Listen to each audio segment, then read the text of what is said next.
Hello, everyone. Perry here, still at San Diego Comic-Con, and we've got another exclusive interview for you right now.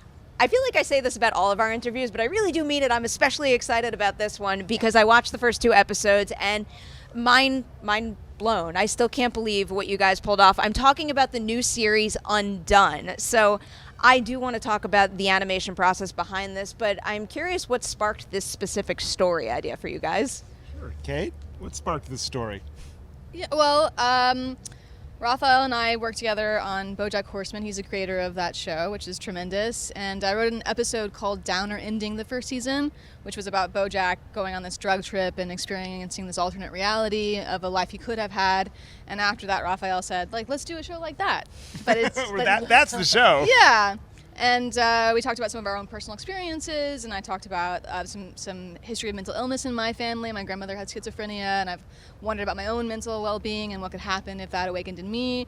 And then in my mid-30s, I had a kind of a nervous breakdown, had some serious depression and anxiety, tried to find ways to work through it, and then ended up finding kind of indigenous cultures and shamanic cultures and ancient traditions, and that was what helped me find my way out of it. And then through studying these and studying with different shamans and healers, found out that there are all kinds of different cultural ways of thinking about mental well-being and mental health, and that possibly having visions or hearing voices or feeling these deep feelings can be messages from beyond, messages from ancestors. They can be ways to help you find your right track, your right purpose in life. And actually a guiding hand, potentially. So this idea of there are many perspectives about what's happening to us, and if we can talk about those, if we can open them out, if we can discuss them, maybe we'll feel less constricted by some sort of collective unconscious and break that or find a new way to explore it. That answer just reaffirmed that I've barely scratched the surface of this story, and now I'm even more thrilled to be able to dig in deeper and see more. So that was the story idea and where it came from, but how about the idea of doing a television series with rotoscoping? Because never been done before, it's incredibly ambitious. It is an ambition show. You want to talk about that? Yeah, we kind of realized while we were doing it how difficult and ambitious it was. Right. Because it combines all of the stuff from live action with all of the stuff from animation. There's really no shortcuts. It's not like you just shoot a bunch of stuff and slap like a Snapchat filter on it. Like it really. No, it's that. No, it's not. It's a very labor-intensive process. I feel like you guys parties. should release an Undone Snapchat filter. Has somebody pitched that? Oh, wow. I want it. Right. But we wanted a look for the show that felt special. We wanted a look for the show that felt serious and real and grounded. We wanted to, sell that the show takes place in the real world. These are real characters with real relationships. It's not a sci-fi fantasy show, even though it kind of is, maybe, if you interpret it in that way.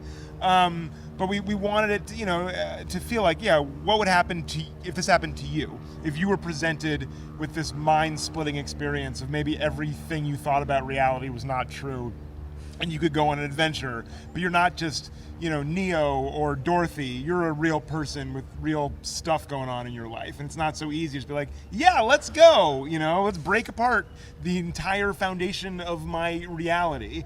And so we wanted an animation style that felt grounded in that way, but then also the beauty of making it animation is that when the more magical, fantastical stuff starts to happen, it still feels within that world. It doesn't feel like, click, the special effects are starting now. It still feels like, we're still in this real world, but now it's a little looser. The fluidity of it lends to the notion that, that feeling of what is happening. Right. Is this real? Are we in dreamlike state now, or are we still in the kitchen?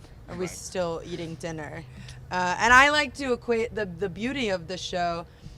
I think because it's rotoscope, because it's animated, you can broach more serious topics. And I like to equate it to a kidnapper with candy. It's like, whoa, that's so pretty, that candy. And they're like, once we get you in our van, then they got you, and then we undo the very fabric of your existence. That is Ready an for exact some real shit. You're about to description be of how I traumatized. felt about it. I'm Right. happy to be traumatized by a show like Yeah, this. there you go. You thought you were just getting into a van with a man with candy. You thought, I'm safe. Yeah.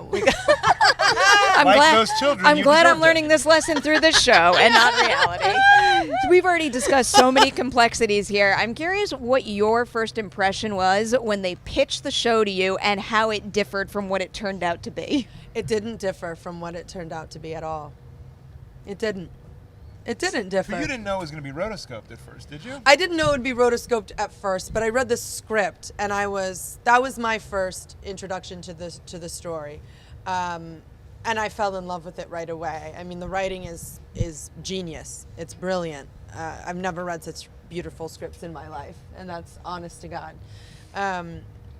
But when I came in after putting myself on tape with Linda, and I came in and you pitched me the show, and you told me your story, your experience with mental illness, and you guys talked about the process, and you talked about rotoscope.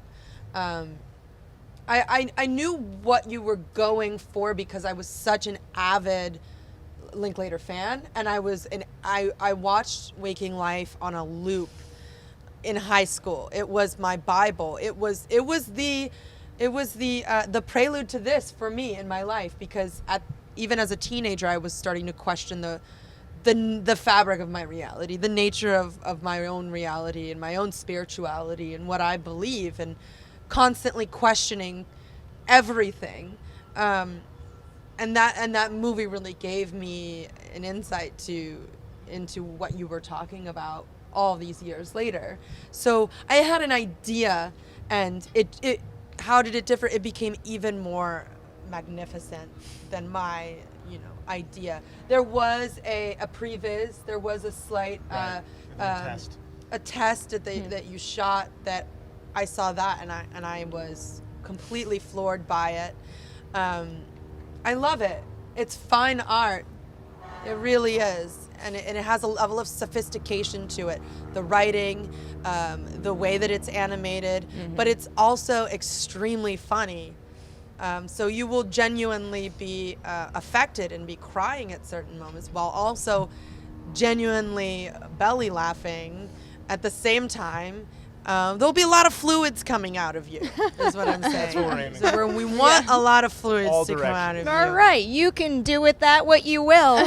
Did you guys ever consider anybody else but Rosa for that lead role? Because after watching those 2 episodes, that part feels so specifically you, not just because it looks like you, but there's certain parts of that character's personality and her sense of humor that, like, one way or the other, I would have associated with you. I mean, as soon as we saw her read, We I think said, we're that's this is the one. that's Alma. I mean, it felt like she found corners of the character that we didn't even know existed, and really fleshed it out in an incredible way. And we're so lucky to have her in the part and on the show. And her acting is so incredible and so subtle and so beautiful. We talk a lot in the editing of the show and the animating of it that Rose is an actress who has a face for rotoscopy, which sounds like a backhanded compliment, but it actually means that she's just incredibly subtle and expressive in a way that it's a dream for the animators to kind of capture that subtlety and find those micro expressions, and it creates a really beautiful character. Thank you. Yeah, and Thanks. she talks about the writing, but really her performance elevates the piece. We have so many gorgeous collaborators like Rosa who really made the piece better and better with their artistic input.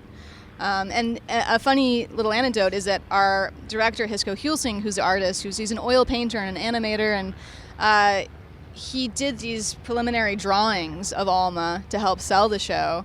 And when he saw Rosa's video, her audition, he said, "She looks just like the Alma that I drew. This is uncanny." Well, isn't that strange? Yeah. There is a fair amount of serendipity here. There's a fair amount of magic that I think that we all gloss over in our day-to-day lives, or just kind of pass it off as being a coincidence. But I think there is a fair amount of magic. When I read that script, it spoke right to me. It spoke right to me. I immediately, it was like whoop, like she was there. She was in me. There were many parallels to the character that I already shared, but it came at a time that I was ready to investigate these things, that I wanted to, that I had already done a similar process of being animated. Similar in some ways, perhaps. In some ways, but this was a completely different undertaking, and honestly, this was much more spiritually challenging, emotionally challenging, physically challenging, mentally challenging, and I'm so grateful. I'm so grateful that you made this show. We're grateful that you're doing the show with us, because I remember when you came in, you said, my reps and I have just decided I'm just going to do movies now. Yeah. But I read this and I want to do this. Yeah. Yeah. Which Yeah. is Oh, I we have Take a that, million Rep. questions about that. Yeah. Oh no. Wait, in the vein of being grateful, can I just say, Collider has always supported your girl, Rosa Salazar. So don't because betray us you now, deserve Collider. it. whoa, whoa. That- Collider, don't you dare stab us in the back on this one. I'm going to remember what We was will said here today. undo you. Undone. Coming this fall. It's easy to promise you that won't happen because, again, I have seen 2 episodes. You do not want to miss this. Seriously, thank you guys so much for your time today. I have 1,000,001 questions about the rotoscoping process that hopefully we can revisit this at We'll be some back. point. Comic-Con is Absolutely. crazy. We'll be back. There's going to be more time in the future. Yeah. All right, guys. We have to say goodbye. Thank you so much for your Thank you. time Thank today. you, Collider. What a Thanks treat. to you. everybody out there watching this video right now. As always, do not forget to like and share it. And guess what? We're going to have more Comic-Con 2019 interviews coming to the channel real soon.